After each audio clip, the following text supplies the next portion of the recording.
আসসালামু আলাইকুম। কেমন আছেন আপনারা সবাই? আশা করছি সবাই অনেক বেশি ভালো আছেন। সবাইকে আবারও একবার আমন্ত্রণ করছি সাদামাটা রান্নাঘর অ্যান্ড ব্লগসের আরেকটি নতুন ভিডিও দেখার জন্য। আজকে আমি আপনাদের মাঝে ১ টি ডিম আর ১ কাপ আটা দিয়ে তৈরি মজাদার নাস্তা রেসিপি। এটাকে আপনারা বিস্কুট পিঠাও বলতে পারেন, নিয়ে হাজির হয়েছি। একবার তৈরি করে মাস জুড়ে সংরক্ষণ করতে পারবেন। তৈরি করার কোনো ঝামেলা নেই। হাতে ১০ মিনিট সময় থাকলে খুব সহজেই তৈরি করে নিতে পারবেন। তো চলেন দেখি তৈরির পুরো প্রস্তুত প্রণালী আপনাদের মাঝে শেয়ার করি। এখানে একটা বোল নিয়েছি। বোলের মধ্যে আমি একটা ডিম ভেঙে দিয়ে দিচ্ছি। আজকে আমি একটা ডিম দিয়ে তৈরি করব। ডিমের মধ্যে চায়ের কাপের মেপে হাফ কাপ মতো চিনি দিয়ে দিচ্ছি।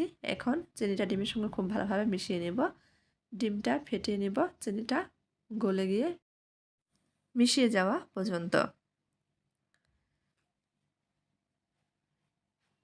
মোটামুটি ৪ থেকে ৫ মিনিট ডিমটা ফেটিয়ে নিলেই দেখা যাবে চিনিটা গলে গিয়েছে। ডিমটা খুব ভালোভাবে ফেটিয়ে নিয়েছি। চিনিটা কিন্তু গলে গিয়েছে। দেখেন ডিমের কালার চেঞ্জ হয়ে গেছে।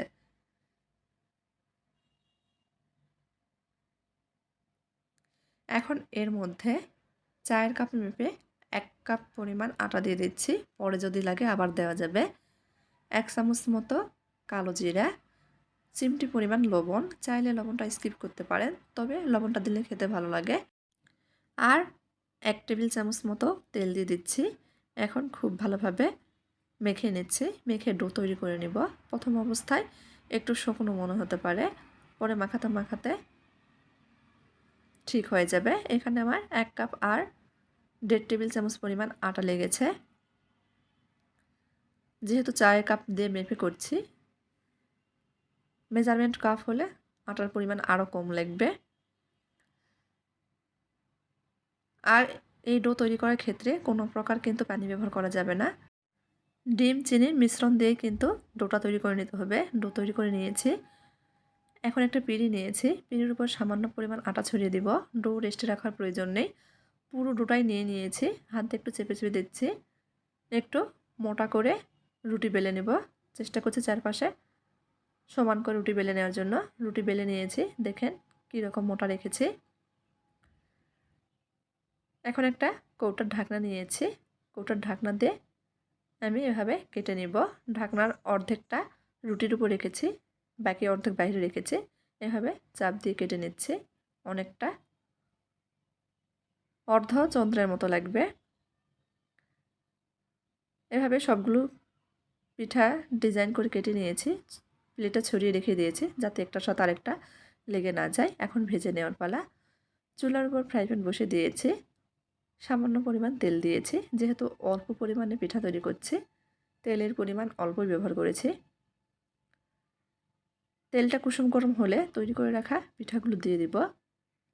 ২ ব্যাচে পিঠাগুলো ভেজে নেব। কিছুক্ষণ পর দেখা যায় পিঠাগুলো আগের থেকে অনেকটাই ফুলে গিয়েছে। এক পাশ যখন হয়ে যাবে উল্টিয়ে দিব। এভাবে ২ থেকে ৩ বার উল্টিয়ে পাল্টিয়ে পিঠাগুলো পছন্দ মতো কালার করে ভেজে নেব। হাতে যদি সময় থাকে আপনারা বেশি পরিমাণে তৈরি করে মাস জুড়ে রেখে দিতে পারেন। খেতে কিন্তু ভালো লাগে।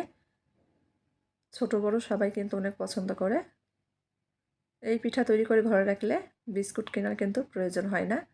১ মাস পর্যন্ত মুচমুচে থাকে। আপনাদের সাথে কথা বলতে বলতে ভেজে নেওয়া হয়ে গেছে। তেল ঝরিয়ে উঠিয়ে নিয়েছি। এভাবে বাকি নাস্তা বা পিঠা ভেজে নিয়েছি। এখন কাছ থেকে দেখিয়ে দিচ্ছি যে কেমন হয়েছে। আমার আজকের এই ঝটপট ডিম আর আটার তৈরি নাস্তা রেসিপিটি আপনাদের কাছে কেমন লেগেছে চাইলে কমেন্ট করে জানাতে পারেন।